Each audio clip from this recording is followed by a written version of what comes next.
सचिन तेंदुलकर का नाम आप सबने सुना होगा, लेकिन सचिन के ही एक बाल सखा है विनोद कांबली। क्या आपने उनका नाम सुना है?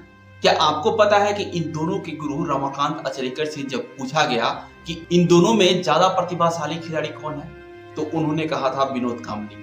क्या आपको पता है कि 24 फरवरी 1988 को इंटर स्कूल हैरिस शील्ड प्रतियोगिता में इन दोनों के बीच 664 रन की पार्टनरशिप हुई थी, जिसमें 349 रन विनोद कांबली ने बनाए थे। क्या आपको पता है कि सचिन से पहले विनोद कांबली ने टेस्ट में 1000 रन, टेस्ट में सेंचुरी और वनडे में सेंचुरी बनाई थी? क्या आपको पता है कि विनोद कांबली ने फास्टेस्ट 1000 टेस्ट रन का रिकॉर्ड बनाया था, जिसमें back to back double century भी शामिल थी? और अगर ये सब बात आपको पता है, तो क्या कारण था कि ज्यादा प्रतिभा होने के बावजूद भी विनोद कांबली सफल नहीं हुए, जबकि सचिन तेंदुलकर सफलता के शीर्ष पर पहुंचते हुए क्रिकेट के भगवान का दर्जा पा गए? सचिन तेंदुलकर और विनोद कांबली दोनों बाल सखा साथ साथ क्रिकेट का ककहरा सीखते हैं। दोनों भारतीय टीम के लिए डेब्यू करते हैं और दोनों ही अपने क्रिकेट के करियर का शुरुआत करते हैं। इनमें विनोद कांबली ने शुरुआती दौर में खासा प्रभावित किया।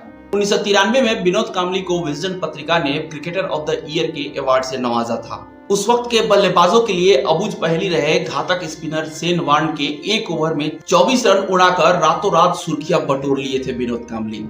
उनके लगाए गए सिक्सेस को कमेंटेटर हाई हायर हाईएस्ट का संज्ञा देते थे। टेस्ट मैचों में back to back double century लगाकर वो कप्तान के चहेते बन चुके थे। 1994 में पूरे हिंदुस्तान में दो ही नामों के चर्चे थे, एक ऐश्वर्या राय जिन्होंने मिस वर्ल्ड का खिताब अरसे बाद जीता था, और दूसरा विनोद कांबली जिन्होंने क्रिकेट के मैदान पर अपना जलवा बिखेरा था। टीवी पर वर्धमान से लेकर के पेप्सी तक के विज्ञापनों में विनोद कांबली छाए रहते थे। कुल मिलाकर विनोद कांबली के क्रिकेट कैरियर की शुरुआत एक फेरी टेल थी। सफलता के तमाम मुकाम जो एक क्रिकेटर अपने लिए स्वप्न में सोचता है, वो सारे उनके लिए हकीकत बन चुके थे। मगर इन सब के बावजूद क्रिकेट में उन्हें वो मुकाम नहीं मिल पाता है। कारण बहुत सारे हैं, लेकिन सबसे अहम कारण यह था कि प्रतिभा को थामने के लिए जिस विनम्र पात्रता की आवश्यकता होती है, वो उनमें नहीं थी।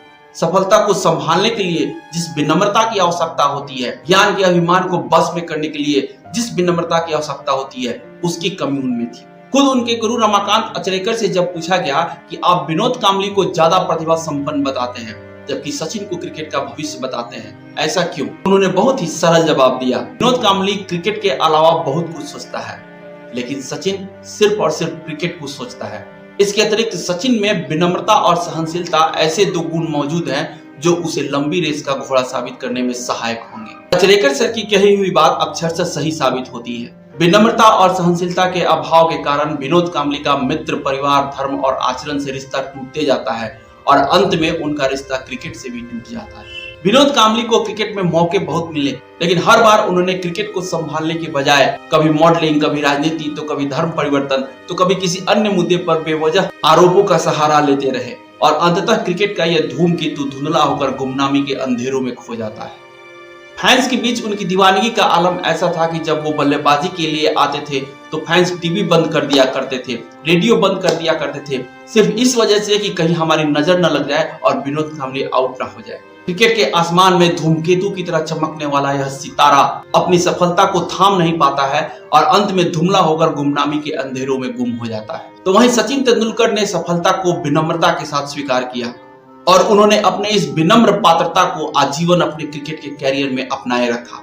अपने लंबे अंतर्राष्ट्रीय कैरियर में कभी भी उनके साथ कोई विवाद नहीं जुड़ा, क्योंकि सचिन ने हमेशा अपने कोर वर्क क्रिकेट पर ध्यान दिया और उसी पर लगे रहे। यही कारण है कि वो क्रिकेट के भगवान तक के सफर तक सफलतापूर्वक पहुंच गए। इसलिए दोस्तों, ईश्वर ने अगर आपको प्रतिभा दी है और उस प्रतिभा के बल पर आपको सफलता मिली है, तो विनम्रता को जरूर अपनाइएगा, क्योंकि प्रतिभा तो ऊपर वाला देता है, लेकिन विनम्रता आपको स्वयं विकसित करनी होगी। इसलिए सफलता भी हासिल कीजिए, मगर उसको विनम्रता से स्वीकार कीजिए। वीडियो अगर अच्छी लगी हो तो लाइक कीजिएगा, चैनल पर पहली बार आए तो सब्सक्राइब भी कीजिएगा, फेसबुक पे देख रहे हैं तो पेज को फॉलो कीजिएगा। जय हिंद।